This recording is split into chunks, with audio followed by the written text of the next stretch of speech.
آیا کندهار ښار محاصره دی او د بي پیلوټ الوتکې له کومه ځایه او ولې راغلي دي؟ د سټار پرس قدرمنو لیدونکو ستړي مه شئ.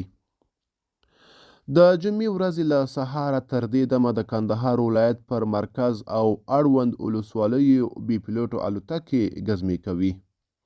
سیمه ییزو سرچینو زاویه نیوز ته وویل چې له تیر مازدیګر راهیسې د بي پیلوټو الوتکو شمیر 2 ته رسیدلی دی او په پرلپسې ډول د کندهار ښار په اړوند سیمو کې ګزمې کوي چې ښاریان یې اندېښمن کړي دي. د کندهار یو تن اوسیدونکي زاویه نیوز ته وویل داسې احساس کوو لکه جګړه چې روانه وي. له پرون را سهار راهیسې د کندهار پر فضا له بي پیلوټو الوتکو پرته بل څه نه وینو. بدون له کوم وقفې ګرځي هغه په ښکاره لیدل کیږي.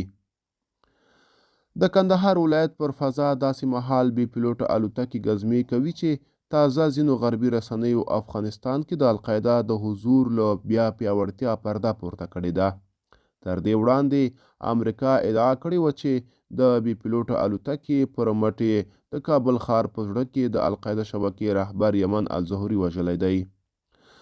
د طالبانو لوی دریځ فصیح الدین فطرت هم په یوه تازه مرکه کې ټینګار کړی و چې د افغانستان فضا اوس هم د امریکا په واک کې ده. ملګرو دا به زموږ چمتو شوې ویډیو که تاسو هم کوم نظر لرئ په کومنټ کې ولیکئ. تر بیا ښه وخت ښې چارې.